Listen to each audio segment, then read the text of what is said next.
Many loss is something loss, health loss is nothing loss, but character loss is everything loss.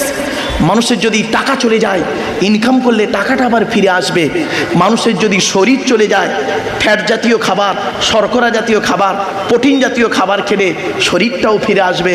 কিন্তু বন্ধু, মানুষের যদি চরিত্র চলে যায়, চরিত্র কিন্তু আর ফিরে আসবে না। তাই নবী বলেছিলেন, দুই ঠোঁটের মাঝখানে দুই রানের বীজখানে। জ্ঞানীগুণী বুদ্ধিজীবী মানুষ বাড়ি থেকে একটু ভাববেন, দ্যাটস এনাফ। চলো 2 নাম্বার, বাবা জলসা কমিটি হতে গেলে, বক্তা শ্রোতা হতে গেলে 2 নাম্বার হলো কি জানেন? হালাল খাবার খেতে হবে। আমি বোম্বাইতে জলসায় গেছিলাম, একজন হিন্দু মানুষ, হিস্টোরির প্রফেসর, ইতিহাসের প্রফেসর, উনি কলকাতাতে বাড়ি, উনি ওখানে চাকরি করেন।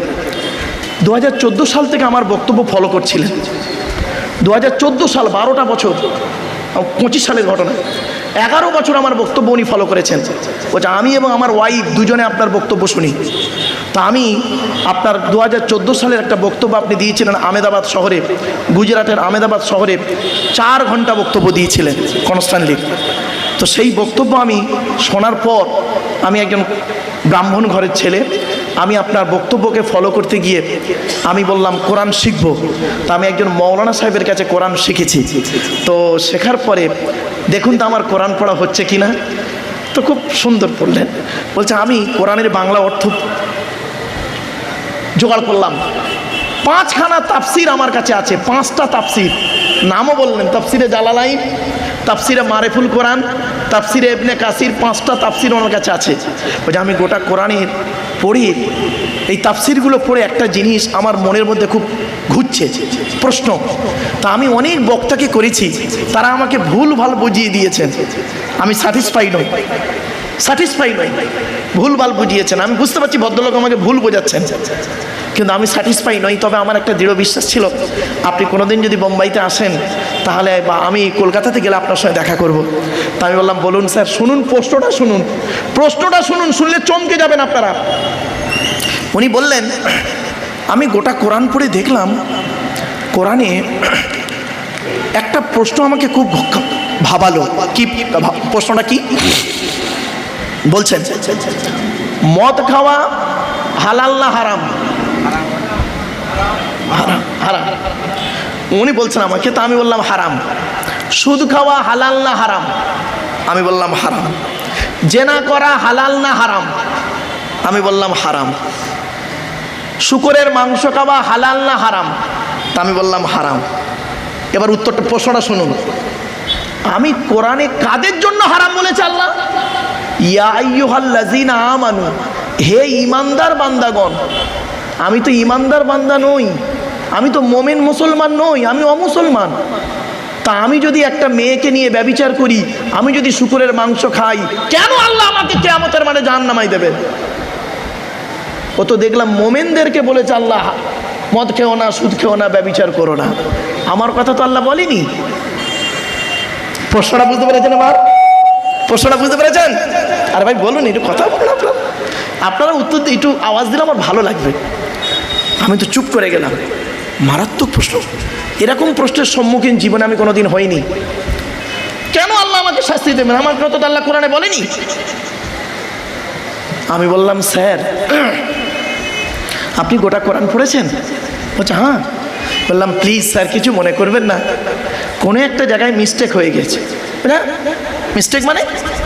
বললাম স্যার, কোরআনে 3 শ্রেণীর লোককে আল্লাহ হালাল খেতে বলেছেন। কয় শ্রেণী? যতদিন বাঁচবেন মনে রাখবেন উত্তরটা। 3 শ্রেণীর লোককে আল্লাহ হালাল খেতে বলেছেন এই কোরআনে। তা আপনি এই 3 শ্রেণীর মধ্যে পড়েন কিনা দেখুন। যদি পড়েন তাহলে জানবেন আপনাকেও হালাল খেতে হবে। 3 শ্রেণী। সঙ্গে সঙ্গে কাগজ কলম বের করলেন পকেট থেকে। বলুন।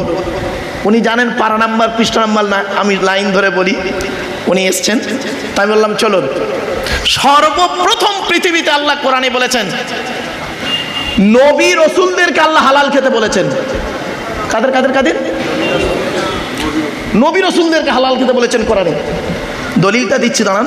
উনি পট করে বললেন, নবী রসুল্লাহ তো হালাল খাবেন, তাই এটা আল্লাহর কোরআনে বলার দরকার কি ছিল? তাই বললাম শুনুন, কোরআনে আল্লাহ পাক বলেছেন 8 নম্বর পারা 10 নম্বর পৃষ্ঠা 9 নম্বর লাইন, সূরার নাম সূরা আরাফ, ফালানাসআলান্নাল্লাযীনা উরসিলা ইলাইহিম ওয়া লানাসআলান্নাল মুরসালিন। প্রত্যেক নবী রসুলকে আমি কিয়ামতের মাঠে জিজ্ঞাসা করব, আমি আপনাকে পৃথিবীতে নবী করে পাঠিয়েছিলাম, আপনাকে রসুল করে পাঠিয়েছিলাম, আপনি কি আপনার দায়িত্ব পালন করেছিলেন? নবী রসুলদের যদি এই রকম প্রশ্নের সম্মুখীন আল্লাহ করেন, আমি আপনি কত বড় পীর সাহেব, মলি সাহেব, মুফতি সাহেব, বক্তা সাহেব, আমাকে আপনাকে আল্লাহ প্রশ্ন না করেই বলবে যা জান্নাতে ঢুকে পড়। কোরআনে বলা হয়েছে সূরা কিয়ামা, আয়াহসাবুল ইনসানু আইয়ুতরাকা সুদা, মানুষ কি মনে করেছে এমনি এমনি তাকে ছেড়ে দেবো? কড়ায় গন্ডায় হিসাব নেব, কড়ায় গন্ডায় হিসাব নেব, 3টে প্রশ্নের হিসাব তাকে নেব, তারপরে তাকে বলবো কি? 1 নাম্বার, ধনী, অর্থের হিসাব দাও, তোমাকে সম্পদ দিয়েছিলাম, কোথায় কোথায় ব্যয় করেছো হিসাব দাও। 2 নাম্বার, জ্ঞানী, জ্ঞানী, জ্ঞানের হিসাব দাও, তুমি জ্ঞান, তোমার জ্ঞান থেকে মানুষ উপকৃত হতে পেরেছে না মারামারি লেগেছে, তোমার জ্ঞানের হিসাব দাও। 3 নাম্বার, যুবক, যৌবনের হিসাব দাও। কি ভাবলেন এই হিসাব দেওয়ার জন্য প্রস্তুত হন এখানে ডন্ডিরাটের মানুষ? এবার আসছি কোরআনের কোথায় বলা হয়েছে নবী রসুলদের হালাল খেতে। বাবা হাফিজ সাহেব, ছেলেরা, বাপেরা, এগুলো মনে রেখো বাপ, আমি মরে যাব, এইটা একদিন রয়ে যাবে, কাজে লাগবে। 18 নম্বর পারা 4 নম্বর পৃষ্ঠা 9 নম্বর লাইনে, সূরার নাম সূরা মুমিনুনের 51 নম্বর আয়াতে আল্লাহ বলছেন, ইয়া আইয়ুহার রুসুল, রসুল নয়, রসুল হলো এক বচন, ওর বহু বচন হলো রুসুল। হে রসুলগণ, নবীগণ, ইয়া আইয়ুহার রুসুল কুলু মিনাত তাইয়্যিবাতি ওয়া'মালু সলিহা, হে রসুলগণ, পৃথিবীতে আপনারা আমার দেওয়া হালাল খাবারগুলো খান আর ভালো ভালো কাজগুলো করুন। কেন? ইন্নী বিমা তা'মালুনা আলিম, নিশ্চয়ই আমি আল্লাহ আপনাদের সমস্ত কাজকর্ম খবর রাখি।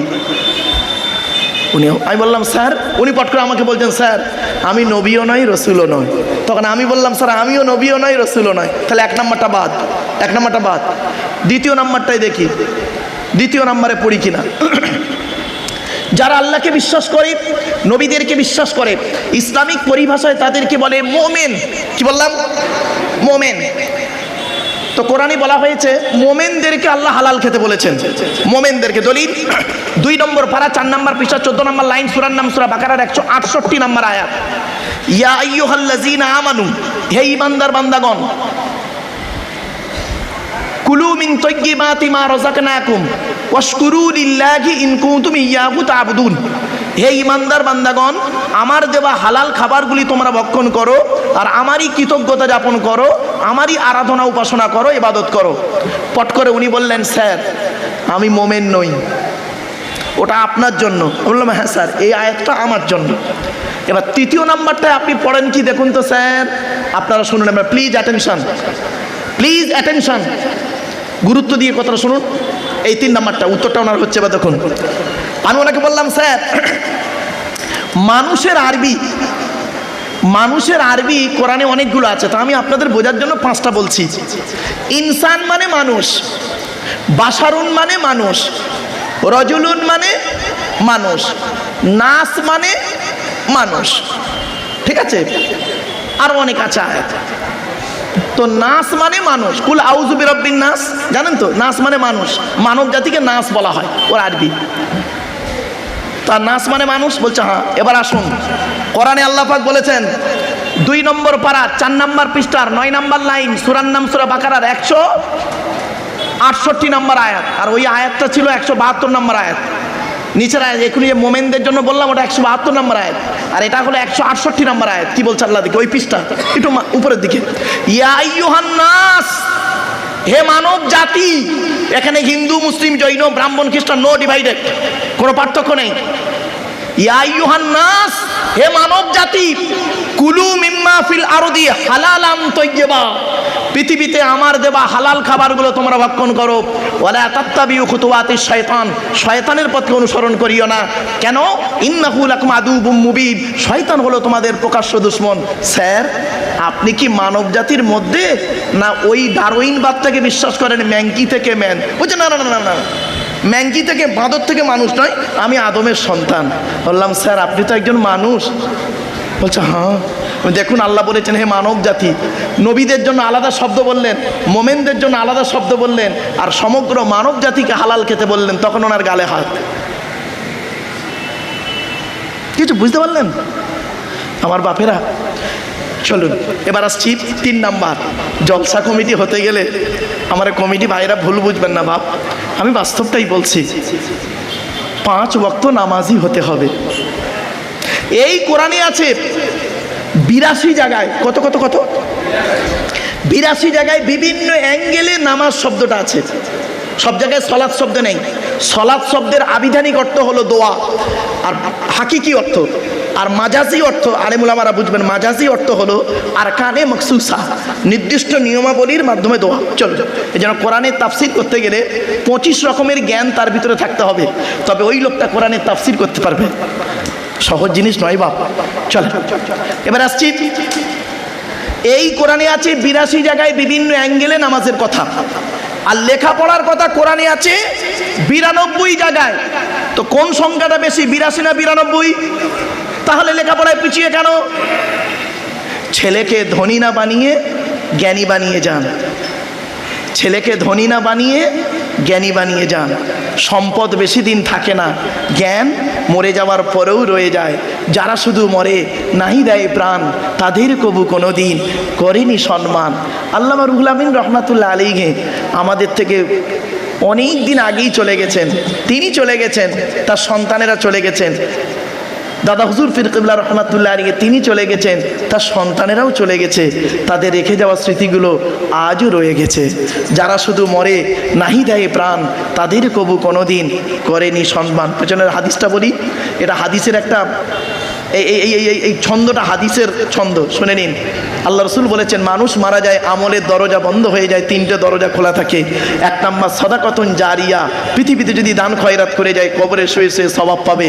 2 নাম্বার আও ইলমিন ইনতাফাউ বিহি, পৃথিবীতে যদি দ্বীনি বিদ্যা রেখে যায়, দ্বীনি বিদ্যা থেকে মানুষ যদি উপকৃত হতে পারে কবরে শুয়ে শুয়ে সওয়াব পাবে। আর 3 নাম্বার নেক্সট সন্তান যদি জন্ম দিয়ে যায় কবরে শুয়ে শুয়ে সওয়াব পাবে। আপনি কি ভাবলেন? চলো না কি যাই। এবার আসছি মসজিদ কমিটি, প্লিজ কেউ রেগে যাবেন না দয়া করে। আচ্ছা মসজিদ কার ঘর? জোরে বলুন। এখন কোরআন থেকে দলিল দিতে হবে তো। সূরা জিন 29 পারা, ওয়ান্নাল মাসাজিদা লিল্লাহি ফালা তাদউ মা আল্লাহি আহাদা। মসজিদগুলি হলো আল্লাহর জন্য, আল্লাহ ছাড়া কারোর ইবাদত করো না। তাহলে আমরা পেলাম কি? আল মাসজিদু বাইতুল্লাহ, মসজিদ আল্লাহর ঘর। মসজিদ যদি আল্লাহর ঘর হয় তাহলে মসজিদের সভাপতি, সেক্রেটারি, ক্যাশিয়ার, কমিটি নির্বাচন করবে। মসজিদ চালাবে কে? বল বল বল বল। যার ঘর সে। মসজিদ কার ঘর বললেন? আল্লাহর ঘর। তা মসজিদ চালাবে কে? আল্লাহই চালাবে। তা আল্লাহই মসজিদ চালার জন্য কমিটি করে দিয়েছেন কোরআনে। আপনি তো যাকে তাকে সভাপতি, সেক্রেটারি, ক্যাশিয়ার কমিটি করেছেন। ও আপনাদের খাতা কলমে সভাপতি, সেক্রেটারি, আল্লাহর খাতা কলমে নয়। শুনে নিন, মসজিদ কমিটি হতে গেলে কোরআনে আছে সূরা তাওবার 18 নম্বর আয়াতে, মসজিদ কমিটি হতে গেলে কমসে কম 5টা গুণ থাকতে হবে। এই 5টা গুণ যার মধ্যে পাবেন তাকে মসজিদের সভাপতি, সেক্রেটারি, ক্যাশিয়ার কমিটি করবেন। আমরা কি করি? এসব দেখিনি। বলবো বলবো আয়াতটা মনে রাখবেন। হয়তো আরবিটা মুখস্থ থাকবে না, বাংলাটা তো থাকবে অন্তত, বাঙালি মানুষ আমরা। চলো আয়াতটা বলি। মসজিদের কমিটি হতে গেলে কটা গুণ থাকবে তার? ইন্নামা ইয়ামুরু মাসাজিদাল্লাহি মান আমানা বিল্লাহ ওয়াল ইয়াউমিল আখিরি ওয়া আকামাস সালাতা ওয়া আতাজ যাকাত ওয়া লাম ইয়াখশা ইল্লাল্লাহ ফাআসা উলাইকা আন ইয়াকুনু মিনাল মুহতাদিন। 10 নম্বর পারার 8 নম্বর পৃষ্ঠা 9 নম্বর লাইন, সূরার নাম সূরা তাওবার 18 নম্বর আয়াত। আল্লাহ বলছেন আমার ঘরের দায়িত্ব তারাই নেবে যাদের মধ্যে কমসে কম 5টা গুণ থাকবে। 1 নাম্বার মান আমানা বিল্লাহ, যে ব্যক্তি 100% আল্লাহকে বিশ্বাস করবে। দুই নাম্বার ওয়ালিয়াউমিল আখিরি, কিয়ামতকে 100% বিশ্বাস করবে। তিন নাম্বারটা খুব ইম্পর্টেন্ট, ওয়া আকামাস সালাত, 5 ওয়াক্ত নামাজ আদায় করবে। ও বাবা, মসজিদের সেক্রেটারি নামাজ পড়ে না, খারাপ সেন্স নেবেন না বাবা, অতি বাস্তব কথা বললাম, আপনারা আমাকে ভুল বুঝবেন না। 4 নাম্বার হলো ওয়াতাজ যাকাত, যাকাত আদায় করতে হবে, গরিব হলে আদায় করতে হবে না, যদি যাকাত ফরজ হয় আদায় করবে। ও বাবা, মসজিদের ক্যাশিয়ার হিসেব চাইলেই খালি পালাচ্ছে, কেন পালাবি কেন? হ্যাঁ, তার মানে মাল ঘাপলা, রাগ করবেন না। 5 নাম্বারটা দেখি, আল্লাহ বলছেন মসজিদ কমিটি হবে ওই লোকটা, ওয়ালাম ইয়াখশা ইল্লাল্লাহ, আল্লাহ ছাড়া কাউকে ভয় করবে না। এই 5টা গুণ যার মধ্যে থাকবে ওই ব্যক্তি মসজিদ কমিটি হতে পারবে। বাড়িতে গিয়ে ভাববেন জ্ঞানী গুণী বুদ্ধিজীবী মানুষ। চলো এবার আসছি, শ্রোতা হতে গেলে কটা গুণ থাকতে হবে আপনাদের? বক্তা বললাম, কমিটি বললাম, শ্রোতা হতে গেলে আপনাদের 3টে গুণ থাকতে হবে। 3টে জিনিস থাকতে হবে, তবে শ্রোতা হতে পারবেন। 1 নাম্বার, শরীর পাক। তো এখানে যারা দাঁড়িয়ে বসে আছেন প্রত্যেকের শরীর পাক আছে। এখন হয়তো অনেকের অজু নাও থাকতে পারে, হতে পারে এখন অজু নেই, কিন্তু শরীরটা কি বাবা পাক আছে। 2 নাম্বার, কাপড় পাক। তো যে যেমন চয়েসেবল কাপড় পরে আছে, আপনাদের কাপড়গুলো পাক আছে। 3 নাম্বারটাই আমরা অনেকে ফেঁসে গেছি, দেখবেন জায়গা পাক। এই জায়গাটাই একটু সমস্যা হয়ে গেছে, রাগ করবেন না প্লিজ, আমি একটু খুলে বলে দিচ্ছি। এই যে প্লাস্টিকটায় আপনারা বসে আছেন, এই প্লাস্টিকটা কি প্যান্ডেলওয়ালাদের? আমার ধারণা ঠিক হতে পারে, ভুল হতে পারে, আমার ভুলটা একটু সংশোধন করে দিন। প্যান্ডেলওয়ালারা জীবনে কোনোদিন এই প্লাস্টিকটাকে 3 বার করে ধৌত করে না। এখানে ও পেতে দিয়েছে, দেখবেন জলসার শেষে তাবারুক খাওয়ানো হবে, কত মানুষ জুতো পায়ে এর উপরে চলবে। আবার এলাকার কিছু কুকুর আছে, কেউ থাকবে না, কুকুরগুলো হাত নিয়ে মারামারি করবে। তারপরে হবে কি, প্যান্ডেলওয়ালা ওইটাকে এদিক ওদিক করে ভাঁজ করে কালকে আবার অন্য জলসায় পেতে দেবে। এই প্লাস্টিকটা শ্রাদ্ধ বাড়ি, অন্নপ্রাশন বাড়ি, বিয়ে বাড়ি, মরা বাড়ি, বহু বাড়িতে ঘুরে এসছে। ঠিক আছে, সত্যি কথা বলুন তো দেখি, একজন 5 ওয়াক্ত নামাজি, যার শরীর পাক, কাপড় পাক, সে এই প্লাস্টিকের উপরে বসার কারণে তার কাপড়টা নাপাক হয়ে যাওয়ার সম্ভাবনা খুবই বেশি। আপনারা কি বলেন? এই জন্য অনুরোধ করে বলি, বাবা উপরটা জান্নাত না করে উপরটা জান্নাত করলাম আর নিচেটা জাহান্নাম করলাম, এটা না করে নিচেটা জান্নাত করুন, উপরে একটা ছাউনি হলেই যথেষ্ট। আমি কি বোঝাতে পারলাম? আমরা কি করি, প্যান্ডেলের উপরটা অতি সুন্দর করি আর নিচেই কিসে বসলো তার গুরুত্ব দিয়ে না। কিন্তু ইসলামে কি বলা হয়েছে? জায়গা পাক। ইসলামে বলা হয়েছে জায়গা পাক, তুমি পবিত্র জায়গায় বসো, পবিত্র জায়গায় বসো। কি অসুবিধা তো আমার বাপেরা? চলো এবার আসছি, আজকে আমাদের আলোচনার বিষয়বস্তু কি ছিল, কটা ছিল মনে আছে? আরে ভাই বলুন না। 4টি। তো 1 নাম্বার কার আলোচনা হবে? আল্লাহ। আল্লাহর পরিচয় কটা বলেছিলাম? 4টে। কি কি? চলুন, কোরআন বলছে কুল, কুল নয়, কয় হস্য উলা কুল, কয় বয় হস্য উলা কুল, দুটো কুলের মধ্যে পার্থক্য আছে। কাওয়ালা ইয়াকুলু থেকে কুল মানে বলো, আর আকালা ইয়াকুলু থেকে কুল মানে গেলো বা খাও। এই জন্য উচ্চারণটা ঠিক রাখুন। আল্লাহ বললেন কুল, নবী তুমি বলো, হুয়াল্লাহু আহাদ, জমিরে শান, হুয়াল্লাহু আহাদ, সে আল্লাহ হলেন একক। 2 নাম্বার, আল্লাহুস সামাদ, আল্লাহ হলেন অমুখপেক্ষী। আল্লাহ কারোর মুখপেক্ষী নন, সারা পৃথিবী তার মুখপেক্ষী। ঠিক না বেঠিক? 3 নাম্বার, লাম ইয়ালিদ ওয়া লাম ইউলাদ, আল্লাহ কাউকে জন্ম দেয়নি, আল্লাহ কেউ জন্ম দেয়নি। 4 number, it is very very important, ওয়া লাম ইয়াকুল লাহু কুফুয়ান আহাদ, আল্লাহর সমকক্ষ কেউই নেই। কি বললাম? আল্লাহর সমকক্ষ কেউই নেই, কেউ নয়, ভাষাটা ফলো করুন। একটা ছেলে একটা মেয়েকে বলল আমি তোমাকে ভালোবাসি, আর একটা ছেলে আর একটা মেয়েকে বলল আমি তোমাকেই ভালোবাসি। দুটো বাক্য এক?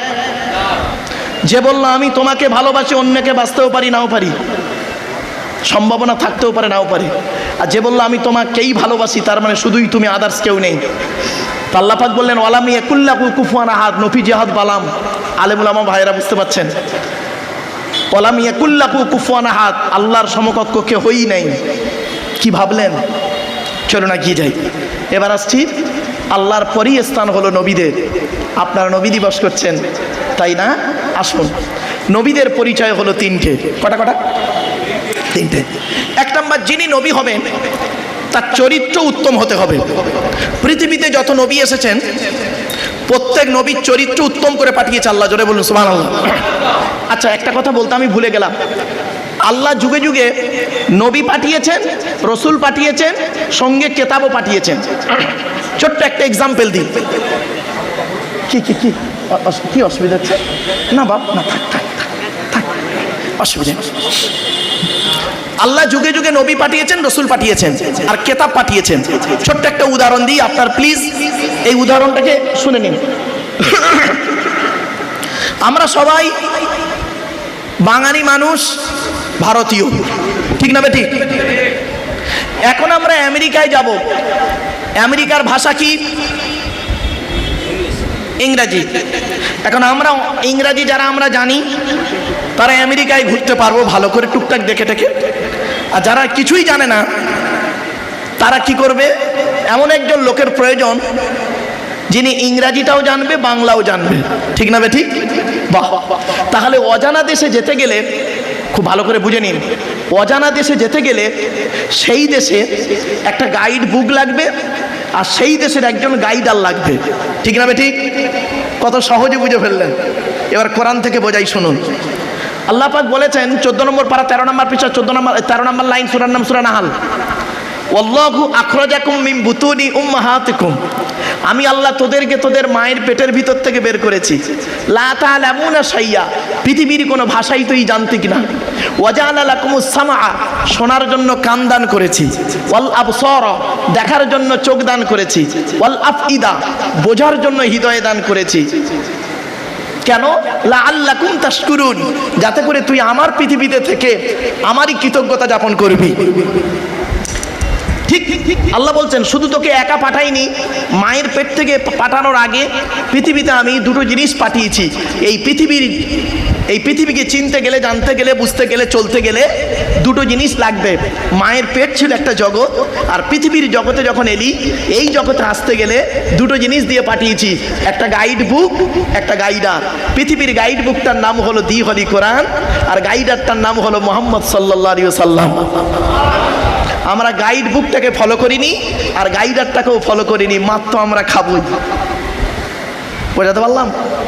কম্পিউটার শিখতে গেলে দুটো জিনিস লাগে। আমি কম্পিউটারে ডিপ্লোমা যখন করতে যাই তখন আমি এটা বাস্তব অভিজ্ঞতা পেয়েছি। কম্পিউটার শিখতে গেলে দুটো জিনিস লাগবে বাপ। কি কি? একটা থিওরি, একটা প্র্যাকটিক্যাল। তো ইসলামে দুটো জিনিস আছে, থিওরি, প্র্যাকটিক্যাল। ইসলামের থিওরিটার নাম হলো কোরআন, আর প্র্যাকটিক্যালটার নাম হলো মুহাম্মদ সাল্লাল্লাহু আলাইহি ওয়াসাল্লাম।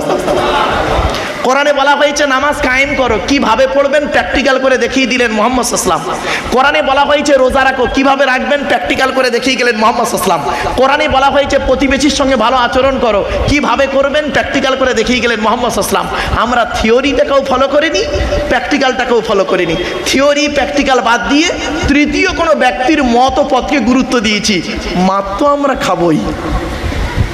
আমি কি বোঝাতে পারছি আপনাদের? চলুন এবার আসছি, পৃথিবীতে কটা কেতাব এসেছে, কি কি এসেছে ভালো করে শুনে নিন। নবী দিবস করতে বসেছেন, যাই তাই আলোচনায় বসেননি আপনি। পৃথিবীতে মোট কেতাব এসেছে, আচ্ছা আগে নবী এসেছে কটা জেনে নি। 1,24,000। কত? রসুল এসেছেন কটা? 313 অথবা 315 জন, মাথায় রাখুন। কেতাব এসেছে কটা? 104টা। কত? 104টা। কার উপরে কটা এসেছে শুনে নিন একটু দয়া করে। 104টা। 100টা হলো সহিফা, ছোট ছোট চিরকুট, 100টা। আর 4টা হলো বড় বড়। আগে 100টার পরিচয় দিই, তারপর 4টের পরিচয় দেব। 100টা কেতাব এসেছে কার উপরে কটা শুনুন। আদম নবীর উপরে এসেছে 10টা। 10টা। ইব্রাহিম নবীর উপরে এসেছে 10টা, কত হলো? 20টা। ইদ্রিস নবীর উপরে এসেছে 30টা, 50টা। শীষ নবীর উপরে এসেছে 50টা, 100টা। সে কি কি 100টা শুনলে চমকে যাবেন। যাক বাপ, ওদিকে আলোচনা নয়, যেহেতু আজকে আমাদের আলোচনা মোহাম্মদ নবীকে নিয়ে, ঠিক না? হ্যাঁ, চলো। এবারে 4টে বড় বড় কেতাব, পৃথিবীর সব থেকে বড় কেতাব, আকারে বড়, আকারে বড়, খুব বড় কেতাব, পৃথিবীর সব থেকে বড় কেতাব, ওর বড় কেতাব আর নেই। কেতাবটির নাম হলো তাওরাত, নবীটার নাম হলো মুসা। কেতাবটি এসেছে তুর বা সিনাই পর্বতে, কেতাবটি এসেছে 40 দিন ধরে, কেতাবটি এসেছে হিব্রু ভাষায়, কেতাবটি হলো 1000 পারা বা খণ্ড বিশিষ্ট, 1000 পারা। কেতাবটি এসেছে রমজান মাসের 6 তারিখে। 102 নম্বর কেতাবের নাম, কেতাবটির নাম হলো জবুর, নবীটার নাম হলো দাউদ আলাইহিস সালাম। কেতাবটি হলো গ্রিক ভাষায়, কেতাবটি হলো 150 পারা বা খণ্ড বিশিষ্ট, কেতাবটি এসেছে রমজান মাসের 8 তারিখে। 103 নম্বর কেতাবের নাম কি? কেতাবটার নাম হলো ইনজিল, যাকে বিকৃতি ঘটিয়ে করা হলো বাইবেল, ও দুটো ভাগ, ওল্ড টেস্টামেন্ট, নিউ টেস্টামেন্ট। ইনজিল কেতাবটি এসেছে ঈসা বলে একজন নবীর উপরে, কেতাবটি হলো সুরিয়ানি ভাষায়, কেতাবটি হলো 27 পারা বা খণ্ড বিশিষ্ট, কেতাবটি হলো রমজান মাসের এসেছে 18 তারিখে। 104 নম্বর কেতাবের নাম কি? কেতাবটার নাম হলো দি হলি কোরআন, নবীটার নাম হলো মুহাম্মদ সাল্লাল্লাহু আলাইহি সাল্লাম, কেতাবটি হলো আরবি ভাষায়, কেতাবটি হলো 30 পারা বা খণ্ড বিশিষ্ট, কেতাবটি এসেছে রমজান মাসের লাইলাতুল কদরের রাতে। জোরে বলুন সুবহানাল্লাহ। আজকে আমাদের আলোচনার বিষয় হচ্ছে শেষ কেতাব, শেষ নবী। এখন কেতাবের পরিচয়টা দেব, তারপরে শেষ নবীর পরিচয় দেব, নবী দিবস করাটা সার্থক হবে, ঠিক না বেটি? আচ্ছা, আমার অসুবিধা হচ্ছে আপনাদের, আমার ভাষা বুঝতে পারছেন আপনারা? ঠিক আছে, চলুন এবার কেতাবের পরিচয়টা দিই, তারপর নবীর পরিচয় দেব। তবে সুবহানাল্লাহ জোরে বলতে হবে, পারবেন তো? চলো। এ কেতাবের নাম কি? কোরআন। কোরআন আল্লাহর তরফ থেকে জিবরাইলের মাধ্যমে হযরত মুহাম্মদ সাল্লাল্লাহু আলাইহি সাল্লামের উপরে আরবের মক্কা নগরীর নিকটবর্তী একটি গোয়াটির নাম হলো হেরা। হেরা নামক গোয়াটি 610 খ্রিস্টাব্দে 1 ফেব্রুয়ারি সোমবার, 610 খ্রিস্টাব্দে 1 ফেব্রুয়ারি সোমবার। আচ্ছা, আজকের তারিখটা হুজুর কত ইংরাজি? 25 আগস্ট 2026 সাল। কি বার ছিল হুজুর? মঙ্গলবার, তাই তো নাকি? আজকের বাড়ি যাবেন, বাড়ি থেকে লিখবেন, শিখে নিন এগুলো, লিখবেন 25/8/2026 মঙ্গলবার, আর নিচেই লিখবেন 1-2 মানে 1 ফেব্রুয়ারি, 1-2-610 সোমবার। মাইনাস প্লাস করবেন, করলেই কত বছর, কত মাস, কতদিন আগে এই কোরআন নাজিল হয়েছে পেয়ে যাবে। চলো, 610 খ্রিস্টাব্দে 1 ফেব্রুয়ারি সোমবার কোরআনের প্রথম আয়াত নাজিল হলো ইকরা, রিড, পড়ো পড়ো পড়ো। আর আমাদের প্রথম বাক্য হলো গেল গেল গেল।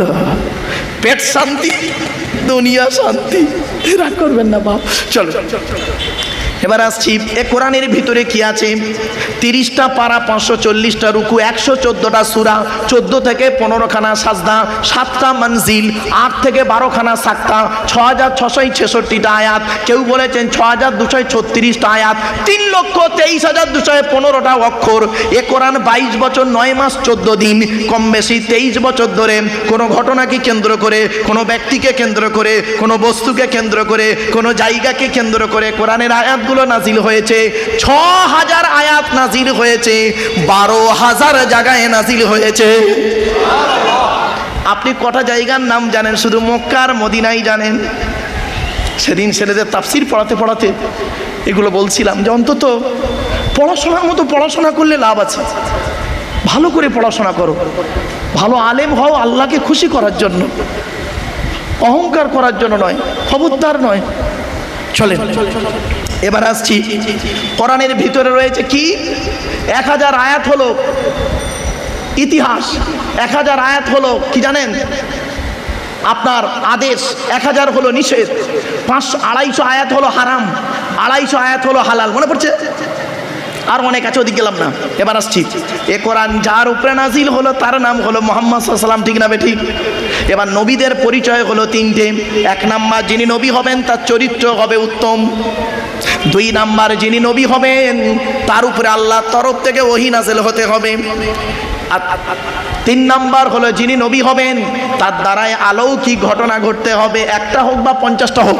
পৃথিবীতে যত নবী এসেছেন প্রত্যেক নবীর মাধ্যমে আল্লাহ পাক 1 থেকে 50টার ভিতরে মুআজিজা দিয়েছেন। আমার নবী, বিশ্ব নবী, কুল কায়নাতের রাসূল রাহমাতুল লিল আলামিন মুহাম্মদ সাল্লাল্লাহু আলাইহি সাল্লামের মাধ্যমে আল্লাহ পাক পৃথিবীতে 1000-এরও বেশি মুআজিজা দিয়েছেন।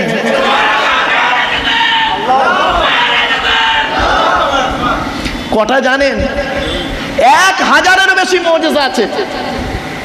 যদি সময় হাতে থাকে 2-একটা আলোচনা করবো, চিন্তা নেই, দাঁড়ান। চলো এবার আসছি নবীর পরিচয়টা এবারে দিই। আমাদের নবীর নাম মুহাম্মদ সাল্লাল্লাহু আলাইহি ওয়াসাল্লাম, তাই তো? বলুন এবার কথা বলুন। নবী কোন বংশে জন্মগ্রহণ করেছেন? কুরাইশ বংশ। কোন বংশ বাপ? আচ্ছা, কার নাম কুরাইশ? চলুন একটু বলে দিচ্ছি, তবে সুবহানাল্লাহ জোরে বলতে হবে কিন্তু বলে দিচ্ছি। হ্যাঁ চল, কোন বংশ বললেন? মুহাম্মাদের বাপের নাম আব্দুল্লাহ, আব্দুল্লাহর বাপের নাম আব্দুল মুত্তালিব, আব্দুল মুত্তালিবের বাপের নাম আব্দে মান্নাফ, আব্দে মান্নাফের বাপের নাম হাশেম, হাশেমের বাপের নাম কুসাই, কুসাইয়ের বাপের নাম কিলাব, কিলাবের বাপের নাম মুর্রা, মুরার বাপের নাম লুবাই, লুবাইয়ের বাপের নাম কাব, কাবের বাপের নাম গালিব, গালিবের বাপের নাম ফিগির, ফিগির থেকে কুরাইশ বংশ এসেছে। নবীর বাপের নাম আব্দুল্লাহ, মায়ের নাম আমিনা, দাদার নাম আব্দুল মুত্তালিব। দাদির নামটা কি? দাদির নাম হলো নেতিলা বিনতে খব্বাব ব্রাকেটে ফতেমা, কেউ বলেছেন সামিরা। নবীর নানার নাম হলো আব্দুল ওয়াহাব জুহুরি, নবীর নানির নাম হলো বারিরা বা বাররা, নবীর দুধমার নাম হলো হালিমা, নবীর দুধ বাপের নাম হলো হারেস, নবীর দুধ ভাইয়ের নাম আব্দুল্লাহ, নবীর বাপের নাম আব্দুল্লাহ, নবীর দুধ ভাইয়ের নাম আব্দুল্লাহ, দুজন এক করে ফেলবেন না। নবীর জন্ম 570 খ্রিস্টাব্দে, ইংরাজি কি মাস ছিল? 29শে আগস্ট। 29শে আগস্ট 570 খ্রিস্টাব্দের 29 আগস্ট। আরবি মাস ছিল রবিউল আউয়াল মাস, 12 তারিখ, মতান্তরে 9 তারিখ, কেউ বলেছেন 8 তারিখ। সোমবার সবেসা থেকে সময় আরবের মক্কা নগরী কুরাইশ বংশে নবীর জন্ম। নবীর বাপেরা হলো 10 ভাই, নবীর মায়েরা হলো 19 বোন। নবীর 9টা চাচা, নবীর 9টা চাচা, 18টা খালা, 6টা ফুফু, 7টা ছেলে মেয়ে। আপনি তো নবীর কিছুই জানেন না, মুখেই বলেন আই লাভ মুহাম্মদ সাল্লাল্লাহু আলাইহি সাল্লাম। না বাবা, ওটা ভালোবাসা বলে না। 4টে শব্দ মনে রাখবেন, 4টে শব্দ মনে রাখুন। নবীজির জীবনের আলোচনার আগে বলছি 4টে শব্দ। কি? 1 নাম্বার প্রিয়জন, প্রয়োজন। কি বললাম বাপ, একটু বলবেন? প্রিয়জন, প্রয়োজন। এখানে বসে বসে আপনারা ভাবুন, আপনি কি আল্লাহর প্রিয়জন না প্রয়োজন? যদি আপনি আল্লাহর প্রিয়জন হন তাহলে আপনি জান্নাতি, আর যদি আল্লাহর প্রয়োজন হন মনে করেন তাহলে আপনি একজন মোনাফেক, চিটার লোক, চিটিংবাজ। বিপদে পড়েছেন, রব্বানা জালামনা করছেন, আর বিপদ থেকে উদ্ধার হয়ে গেলে আল্লাহকে ভুলে গেছেন। কিছু বুঝতে পারছেন? প্রিয়জন, প্রয়োজন। 2 নম্বর শব্দ মনে রাখবেন, আবেগ আর বিবেক। আবেগ আর বিবেক। ইসলাম আবেগের ধর্ম নয়, ইসলাম হলো বিবেকের ধর্ম। আমরা আবেগ নিয়ে অনেক কথা বলে ফেলি, ফলে সম্পরাসটা নিজেই ডেকে আনি। আবেগ নিয়ে যারা চলেছে সেই সব ধর্ম শেষ হয়ে গেছে। ইসলাম আবেগের ধর্ম নয়, বিবেকের ধর্ম। কোরআনে আয়াত দিয়ে দিলেই বুঝতে পারবেন। দেবো? কোরআনে আয়াত দিয়ে দিতে হবে না? কোরআনে আছে ওয়াকালাতিল ইয়াহুদু উযাইরু ইবনুল্লাহ ওয়াকালাতিন নাসারাল মাসীহু ইবনুল্লাহ, সূরা তাওবা 30 নম্বর আয়াত। এই আয়াতের ব্যাখ্যা করলেই পেয়ে যাবেন। চলুন ওদিকে গেলাম না বাপ। এবার 3 নম্বর শব্দ ভালোবাসা, ভালো লাগা, দুটো এক? বলুন বলুন। ভালোবাসাটা হয় চিরস্থায়ী, ভালো লাগাটা হয় ক্ষণস্থায়ী। এখন আমার ভালো লাগছে আপনাকে, 2 ঘন্টা পরে নাও লাগতে পারে। 4 নাম্বারটা খুব ইম্পর্টেন্ট, খুব ইম্পর্টেন্ট শব্দ 4 নাম্বারটা। আপনাদের করজোড়ে নিবেদন করছি, 4 নাম্বার শব্দটা মনে রাখবেন চিরজীবন। 4 নাম্বার শব্দটা কি জানেন? ইতিহাস আর পরিহাস। কি বললাম? ইতিহাস, পরিহাস। পরিহাস মানে কি জানেন? ঠাট্টা করা, ঠাট্টা করা। মনে রাখবেন, জীবনে যদি আপনি উন্নতি করতে পারেন, শারীরিক, মানসিক, দৈহিক, আর্থিক, সামাজিক, শিক্ষাগত দিক, আমলের দিক, যদি জীবনে উন্নতি করতে পারেন, তাহলে জানবেন আপনার গায়ের ছেঁড়া জামাটা হবে পৃথিবীর মানুষের কাছে একটা ইতিহাস। আর যদি জীবনে উন্নতি করতে না পারেন, তাহলে আপনার গায়ের সুন্দর পোশাকটা হবে জনগণের পরিহাস। ওর দেশটা খুব ভালো, লোকটা খুব নিকৃষ্ট। ইতিহাস আর পরিহাস, 4টে শব্দ মাথায় রাখুন। 1 নম্বর কি বললাম? প্রিয়জন, প্রয়োজন। 2 নম্বর শব্দ বলেছি কি? আবেগ আর বিবেক। 3 নম্বর শব্দ বললাম ভালোবাসা, ভালো লাগা। 4 নম্বর শব্দ বললাম ইতিহাস আর পরিহাস।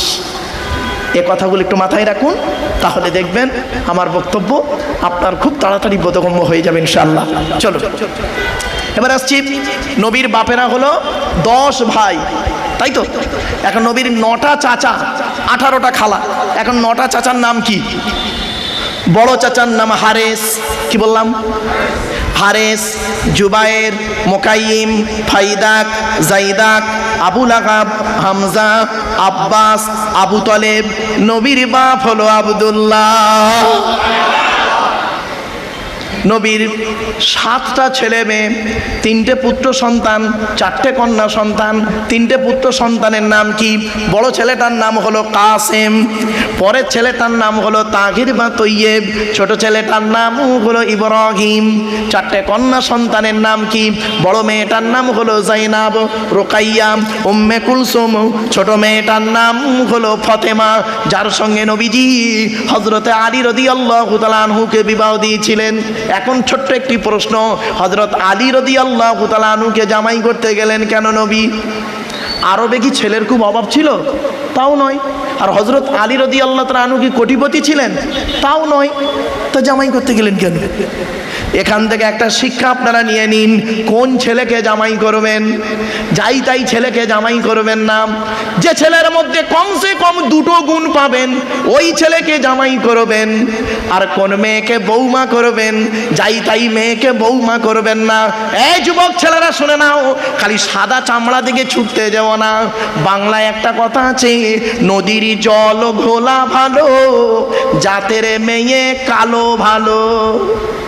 মুরব্বী বুঝতে পারছে? নদীর জল ঘোলা ভালো, জাতের মেয়ে কালো ভালো। সাদা চামড়া দেখে ছুটতে যেও না, সব সাদা চামড়ার মেয়ে ভালো নয়। এই কোরআনে আল্লাহ বলেছেন, এই কোরআনে আছে কোন মেয়েকে বৌমা করবেন, যে মেয়ের মধ্যে কমসে কম 6টা গুণ পাবেন। কটা 6টা গুণ। হ্যাঁ যুবক বন্ধুরা, ভালো করে মনে রাখো, তোমার প্রেমিকার মধ্যে এই 6টা আছে কিনা দেখো। চলুন আগে ছেলেদেরটা বলি, তারপর ওদিকে যাচ্ছি। 1 নাম্বার, কোন ছেলেকে জামাই? ছেলেদের কটা বলেছি? তাড়াতাড়ি তাড়াতাড়ি। 2টো। কি কি? 1 নাম্বার, ছেলেটি সৎ ছেলে কিনা খবর নেবেন। আর সৎ কাকে বলে বক্তব্যের শুরুতেই বলেছিলাম, 2 ঠোঁটের মাঝখানে 2 রানের বীজখানে। ছেলে যদি গরিব হয় অসুবিধা নেই, কিন্তু কোটিপতির ছেলে যদি চরিত্রহীন হয়, আপনার মেয়েটার কপাল পুড়বে, আপনারও কপালে বজ্রাঘাত পড়ে যাবে। ঠিক না বেঠিক? বাড়ি থেকে ভাববেন। 2 নাম্বার, ছেলেটি কর্মী কিনা খবর নেবেন।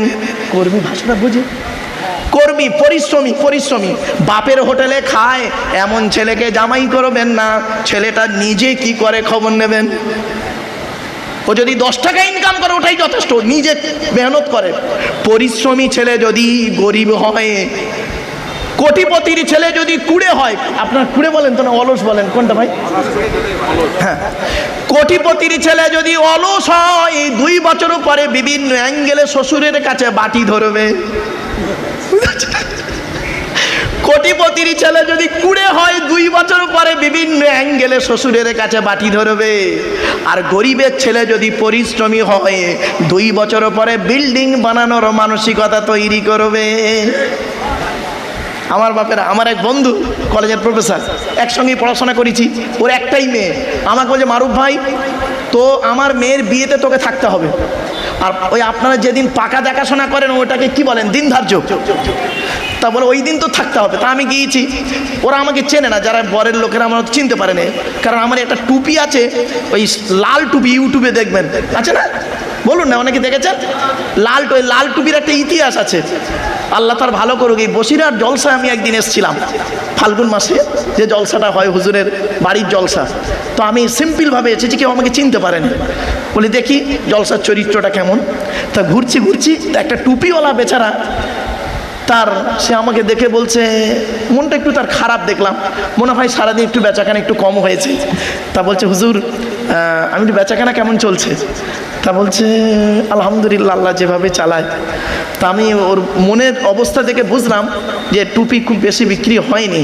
তো আমি বললাম, ভাই আমার টুপির প্রয়োজন ছিল না, তা সত্ত্বেও আমি ওর কাছ থেকে টুপি নিয়েছিলাম। তা ও বললো, হুজুর আমি একটা এই কালারটা একটু পরবেন। তো ওকে আমি পয়সা যথাযথ পয়সাও দিয়েছি, ও নিতে চাইছিল না পয়সা, আমার থেকে দিয়েছি, কারণ আমার মনে একটু লেগেছিল, বিবেকে একটু ধাক্কা লেগেছিল যে বেচারার অন্তত যদি বিক্রি হয়। তো এই লাল টুপি দেখেছে, এখন এই টুপি অনেক সময় আমি এই জাল টুপি মাথায় দিয়ে বসে থাকি। তা আমি ঘরের ভেতর ঢুকেছি, দেখি লোকজন সব বসে আছে, বাড়ির ছেলের তরফের লোকজন। ঢুকতেই দেখি একটা মুরব্বি বসে আছে। আমি দরজা খুলে সালাম দিয়েছি। তা পাশের চেয়ারটা আমাকে বসতে বললো, তা আমি বসেছি। তা আমি মুরব্বিটাকে বলছি, বাবাজি ছেলে কি করে? আচ্ছা ভাই, এই প্রশ্নটা বলা কি আমার ভুল হয়েছে?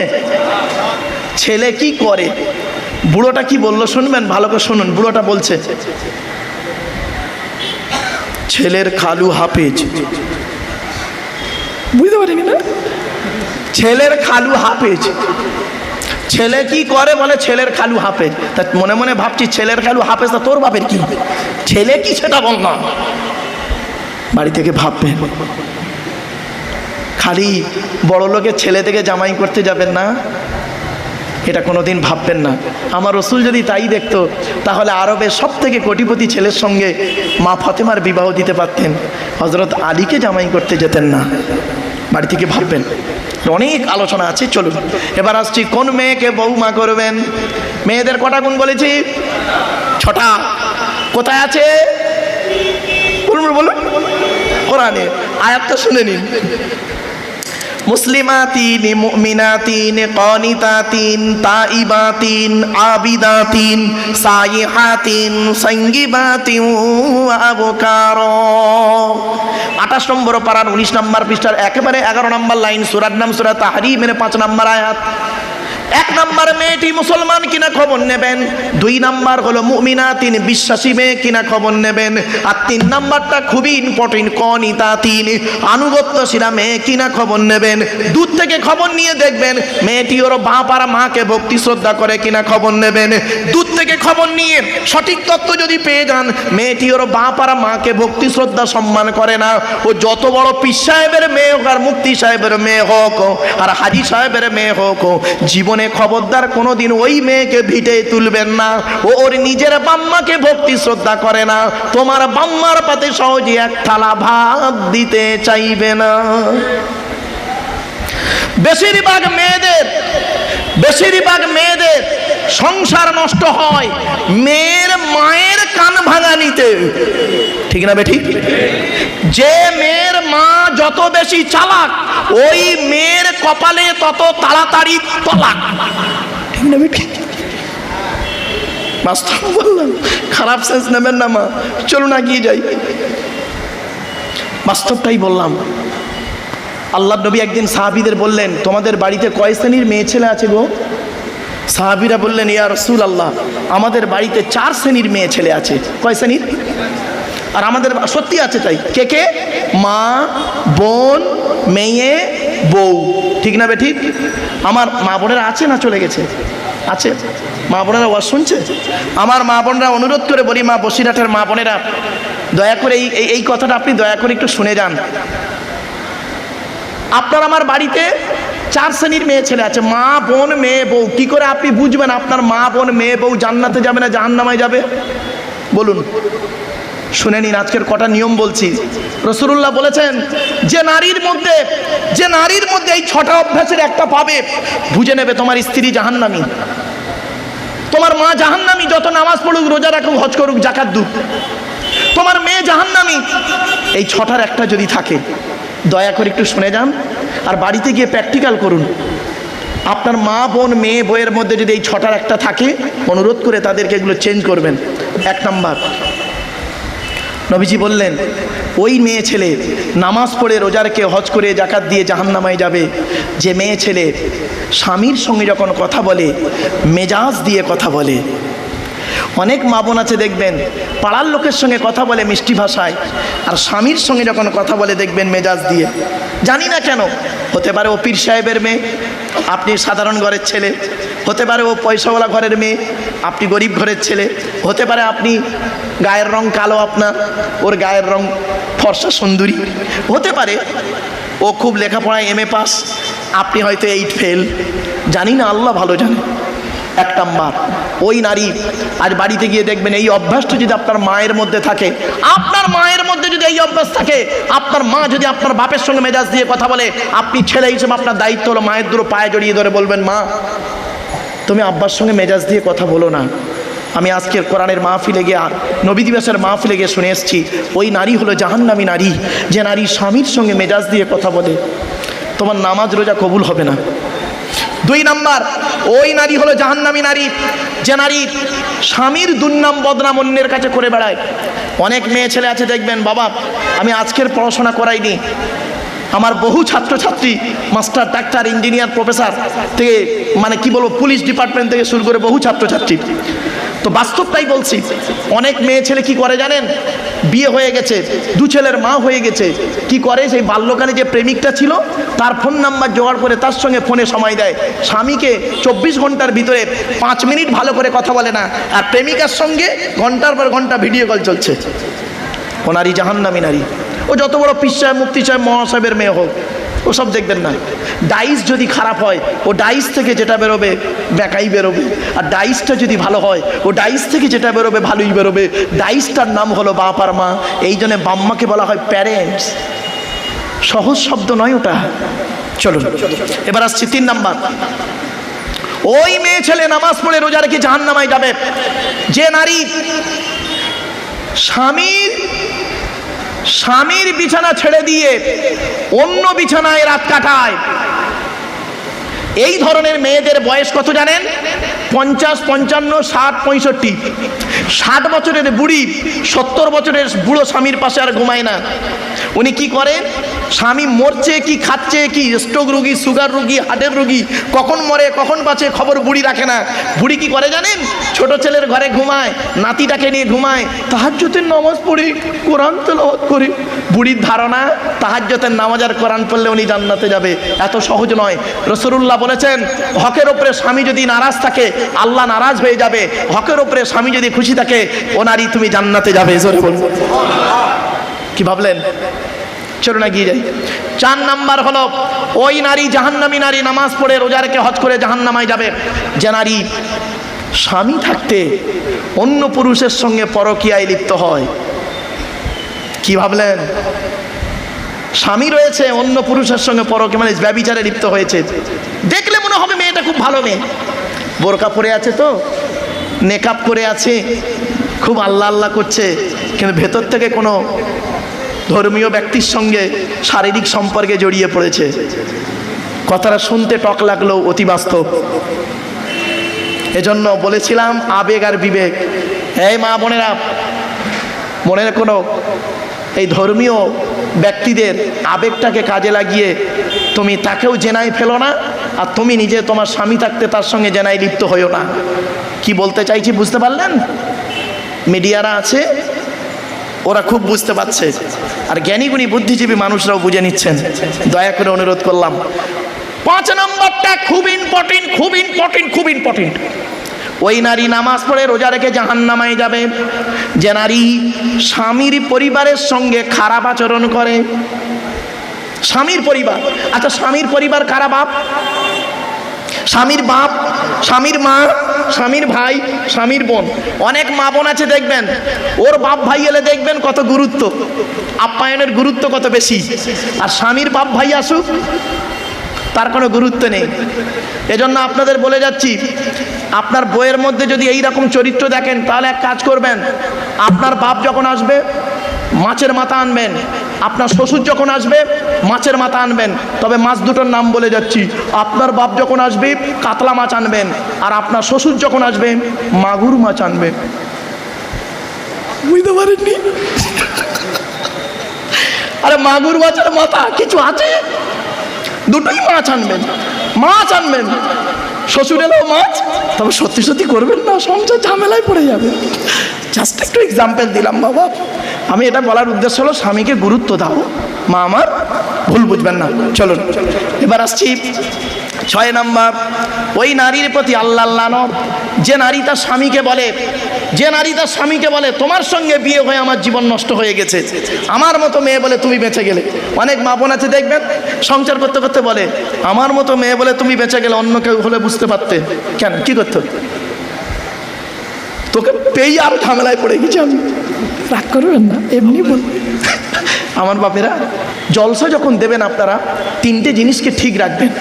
1 নাম্বার বক্তা, 2 নাম্বার কমিটি, 3 নাম্বার শ্রোতা। তবে জলসা ঠিক হবে, সে যেখানেই করুন। 1 নাম্বার বক্তা। বক্তার কি দেখবেন? দয়া করে বক্তার 2টো জিনিস দেখবেন। 1 নাম্বার দেখবেন বক্তাটি সত্যিকারের আলেম কিনা। কি বললাম বাবা? সত্যিকারের, আমি কিন্তু ভাষাটা 2বার বলেছি, সত্যিকারের আলেম কিনা, এডুকেটেড পারসন কিনা, শিক্ষিত মানুষ কিনা। 1 নাম্বার। শুধু ডিগ্রি থাকলে হবে না, বক্তাটির আমল আছে কিনা, বক্তাটি নিজে 5 ওয়াক্ত নামাজ পড়ে কিনা, বক্তাটি রমজান মাসে রোজা রাখে কিনা, বক্তাটি ওর পিতামাতার ভাত দেয় কিনা, বক্তাটি ওর স্ত্রীর সঙ্গে ভালো আচরণ করে কিনা। আর সবথেকে মোস্ট ইম্পর্টেন্ট হলো কি জানেন? বক্তাটির চরিত্রটা ঠিক আছে কিনা। আল্লাহ, আমি বলিনি, মুহাম্মদ সাল্লাল্লাহু আলাইহি ওয়াসাল্লামের হাদিসটা শুনুন। আল্লাহ নবী বললেন, কুন আলিমান, হাক্কানি আলেম হও। হাক্কানি আলেম হতে পারোনি, ঠিক আছে, আও মুতাআল্লিমান, হাক্কানি আলেমের ছাত্র হও, তাও সুযোগ পাওনি, ঠিক আছে, আও মুস্তামিয়ান, হাক্কানি আলেমরা যেটা বলে মনোযোগ সহকারে শ্রবণ করো, আমল করো, তাও সুযোগ পাওনি, আও মুহিব্বান, হাক্কানি আলেমদেরকে অন্তর দিয়ে ভালোবাসো, ওয়ালা তাকুন খামিসান ফাতুহলিকু, 5 নাম্বারটা হতে যেও না, জাহান্নামী হয়ে যাবে। চলুন এবার দেখি, কোন আলিমান, হাক্কানি আলেম হও। আমরা হাক্কানি আলেম হতে পারিনি, 1 নাম্বারটা বাদ। আও মুতাআল্লিমান, হাক্কানি আলেমের ছাত্র হও। আমরা হাক্কানি আলেমের ছাত্র হতে পারিনি, বাদ। 3 নাম্বারটা দেখি, আও মুস্তামিয়ান, হাক্কানি আলেমরা যেটা বলে মনোযোগ সহকারে শ্রবণ করো। আমরা কোনো হাক্কানি আলেমের দরবারে ঠিক মতো বসতে পারিনি, 3 নাম্বারটাও বাদ। 4 নাম্বারটা কিন্তু আমরা পারবো প্রত্যেকেই, আও মুহিব্বান, হাক্কানি আলেমদেরকে অন্তর দিয়ে ভালোবাসতে পারবো। ঠিক না ঠিক?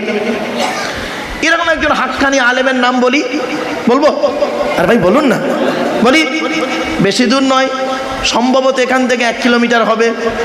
ব্যক্তিটি শুয়ে আছেন ওখানে, ব্যক্তিটি শুয়ে আছেন, আল্লাহ তার কবরটাকে জান্নাতের টুকরা বানান। আমি এই এলাকায় যত জলসায় যাই, গভীর রাতে যাবার পথে আমি অজু করি, অজু করে জিয়ারাত করে আমি যাই। এরকম একজন হাক্কানি আলেমের এলাকায় আছে আপনার পাশে, এখান থেকে একটু যান না। নাম হলো আল্লামা হিন্দ রুহুল আমিন রহমাতুল্লাহ আলাইহি। আমরা তার দর্শ নিতে পারিনি, আমরা হাক্কানি আলেম হতে পারিনি, তিনি ছিলেন হাক্কানি আলেম। আমরা হাক্কানি আলেমের ছাত্র, আল্লামা রুহুল আমিন রহমাতুল্লাহ আলাইহির ছাত্র হতে পারিনি। সে সময় আমাদের জন্ম হয়নি। 3 নাম্বারটা কি ছিল? তার কথা শোনা, সেটাও পারিনি। 4 নাম্বারটা তো পারবো, অন্তর দিয়ে ভালোবাসতে পারবো। তা আমার বাপেরা চলুন একটা একটা করে বলে যাচ্ছি। তো 1 নাম্বার। 2 নাম্বার হচ্ছে কমিটি। জলসা কমিটি আলাদা, মসজিদ কমিটি আলাদা। জলসা কমিটি হতে গেলে কমসে কম 3টে গুণ থাকা দরকার। শুধু কমিটির নয়, বক্তা, শ্রোতা, কমিটি 3 জনেরই থাকতে হবে। 1 নাম্বার, সৎ হতে হবে। কি বললাম? আচ্ছা, সৎ কোন লোকটাকে বলে? আমাদের ধারণা গালে দাড়ি, মাথায় টুপি, বড় পাঞ্জাবি, তাহাজ্জুদের নামাজ পড়ে, ওই লোকটাই সৎ, তাই না? না, চলুন আল্লাহর নবী কি বলছে দেখি সৎ কাকে বলে। নবীর হাদিসটা পাই, খুললেই তো পেয়ে যাব। নবীজি বলছেন, তোমরা আমাকে 2টো জিনিসের গ্যারান্টি দেবে। কটা? 2টো জিনিসের গ্যারান্টি দাও। পেছন থেকে একজন সাহাবী বলেছেন, ইয়া রাসূলুল্লাহ, আমরা যদি আপনাকে 2টো জিনিসের গ্যারান্টি দিই, বিনিময়ে আপনি আমাদের কিছুর গ্যারান্টি দেবেন? নবীজি বললেন, হ্যাঁ, তোমরা যদি আমাকে 2টো জিনিসের গ্যারান্টি দাও, আমি মুহাম্মদ সাল্লাল্লাহু আলাইহি ওয়াসাল্লাম তোমাদের জান্নাতের গ্যারান্টি দিয়ে দেবো। সাহাবীরা বললেন, বলুন, জীবনে সব কিছু ছেড়েছি, আর 2টো জিনিস চান তো, বলুন। 1 নাম্বার, নবী বললেন, জিভটা বের করে বললেন, 2 ঠোঁটের মাঝখানে এই জিভের গ্যারান্টি দাও। হারাম খাবার খাওয়া থেকে জিভটাকে ঠিক করো, বাজে ভাষা বলা থেকে জিভটাকে ঠিক করো, পরনিন্দা পরচর্চা করা থেকে জিভটাকে ঠিক করো।